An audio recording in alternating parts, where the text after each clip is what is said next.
Bharatiya Janata party की महिलाएं सांसद थी, उन्होंने ये मांग किए थे कि आजम खान के खिलाफ सख्त से सख्त कार्रवाई होनी चाहिए। सिर्फ एक जुमले के ऊपर अगर ये पूरी महिलाएं भारतीय जनता पार्टी की और उनके सहयोगी पार्टी की अगर सिर्फ एक जुमले के ऊपर इतनी आग बबूला हो सकती है, तो उसी भारतीय जनता पार्टी के राज्य के अंदर मेरी एक बहन की इज्जत लूटी जाती है और ये पूरे के पूरे खामोश बैठे हैं। इससे ज्यादा अफसोस और शर्म की क्या बात हो सकती है। ये घटना होने के बाद सरकार किस तरह से रातों रात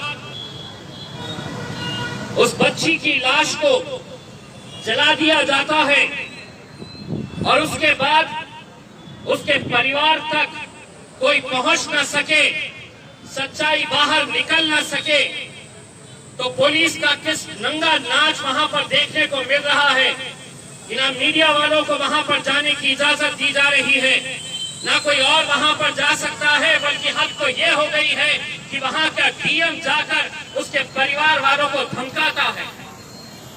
दोस्तों, किस दौर के अंदर हम जी रहे हैं, इस बात का हमें अंदाजा लगाना चाहिए। मैं आज भारतीय जनता पार्टी के तमाम लोगों से ये कहना चाहता हूं कि ये बलात्कार किसी एक बच्ची का हुआ है तो उसकी जात क्या है, उसका धर्म क्या है, उसका मजहब क्या है, ये मत देखो, क्योंकि बच्चियां तुम्हारे घर में भी है, बेटियां तुम्हारे घर में भी है, बेटियां हमारे घर में भी है, बहनें हमारे भी घर में है। अगर आज उसे राजनीति के चश्मे से अगर देखेंगे तो शायद कल बहुत देर हो चुकी होगी।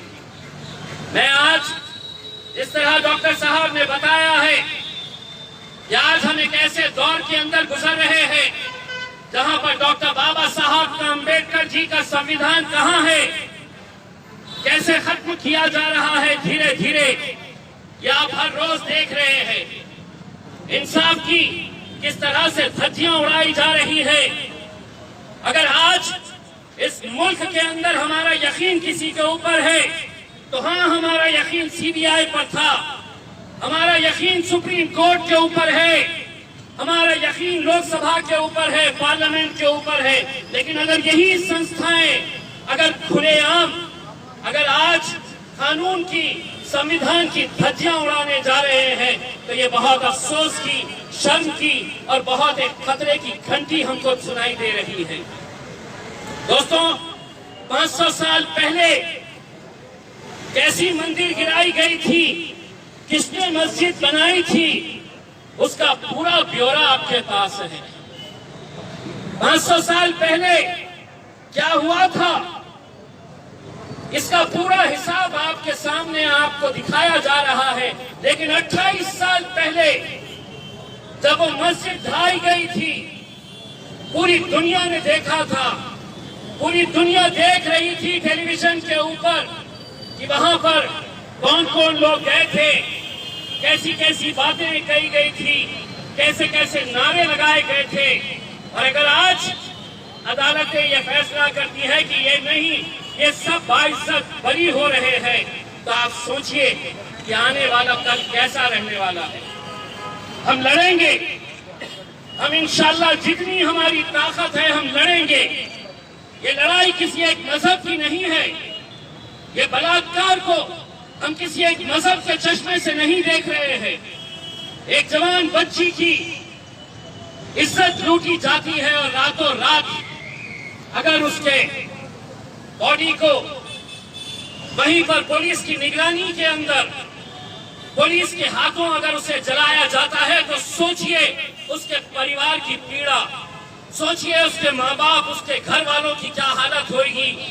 ये एक बच्ची जिसका अंतिम संस्कार भी उनकी मौजूदगी में नहीं कराया गया। ये अगर हुंडा राज नहीं है तो क्या है? और क्यों नहीं वही भारतीय जनता पार्टी के लोग बाहर निकलकर इसकी निंदा कर रहे हैं? क्यों नहीं वो लोग भी इस तरह का अपना गुस्सा जता रहे हैं? ये महज 40-50 लोग अगर हम यहाँ पर सिर्फ इसलिए कि कल जब हमें परमिशन दी गई तो हमें बताया गया कि 20 लोग से ज्यादा नहीं रहने चाहिए, 30 लोग से ज्यादा नहीं रहने चाहिए।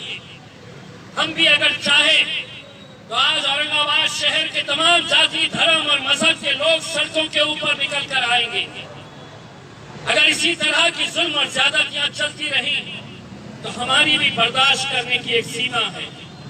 हम भी एक हद तक बर्दाश्त करेंगे, लेकिन जिस दिन हमारी बर्दाश्त करने की सीमा खत्म हो जाएगी तब हम भी सड़कों के ऊपर निकल आएंगे।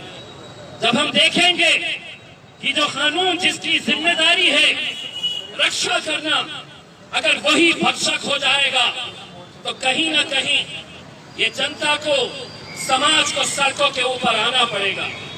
हमारे मतभेद होंगे कांग्रेस पार्टी, और सिर्फ एक ही नहीं, यही मनीषा नाम की लड़की नहीं, हम राय रोज उत्तर प्रदेश के अंदर, बलरामपुर के अंदर, भदोही के अंदर हर रोज इस तरह की बलात्कार की घटनाएं हो रही हैं।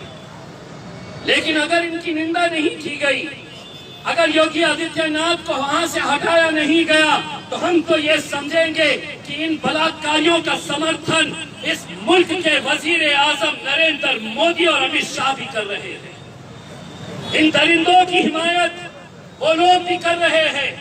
कहां है वो स्मृति ईरानी जिसने आजम खान के एक जुमले के ऊपर लोकसभा के अंदर इतना हंगामा खड़ा कर दिया था? अगर तू महिला है तो तुझे बाहर निकलकर इस बच्ची के दरिंदे जितने भी थे इनके खिलाफ बोलना पड़ेगा। अगर तुम नहीं बोलेंगे तो अगले अधिवेशन के अंदर तुम्हें हमारा भी सामना करना पड़ेगा। हमारे भी सवाल रहेंगे और तुम्हें जवाब देने पड़ेंगे कि किस तरह से हम एक कानून एक के लिए लगाएंगे और दूसरा कानून दूसरे के लिए लगाएंगे।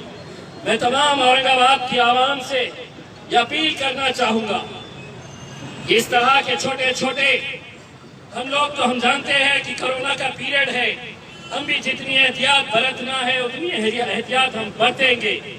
लेकिन एक संदेश यहाँ से पूरे मुल्क के अंदर जाना चाहिए कि ये जुल्म, ज्यादती, इस तरह का गुंडा राज बहुत ज्यादा दिनों तक चलने वाला नहीं है। ये सत्ता में बिठाने वाले यही जनता है। जिस दिन ये जनता सड़कों के ऊपर निकल आएगी तो इनके अंदर इतनी ताकत है कि ये सत्ता को नीचे भी ला सकते हैं, सत्ताधारियों को नीचे भी खींच सकते हैं। बस आप लोग यहाँ पर आए और एक ऐसे कार्यक्रम का एक हिस्सा बने जिसे देखकर सुनकर बहुत अफसोस होता है और इस बात का अंदाजा लगाया जा सकता है कि अगर अदालतें भी ऐसी फैसले देने लगे, अगर पुलिस इस तरह का काम करने लगे, अगर सीबीआई ये कहने लगे कि अब कुछ नहीं, तो सोचिए मुल्क कहाँ जा रहा है।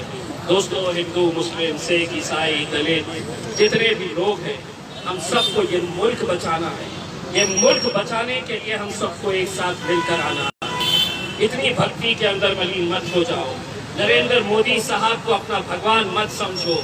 यही वजह है कि आज तुमने इतना ऊपर उसे चढ़ा दिया है कि उसे जमीन के अंदर क्या हो रहा है ये नजर नहीं आ रहा। इतनी ऊपर उसे पहुंचा दिया है कि खेत के अंदर एक जवान बच्ची को 4-4 दरिंदे नोचते हैं तो उसे वो नजर नहीं आता है। दोस्तों, सभी लोगों को, सभी भारतीयों को एक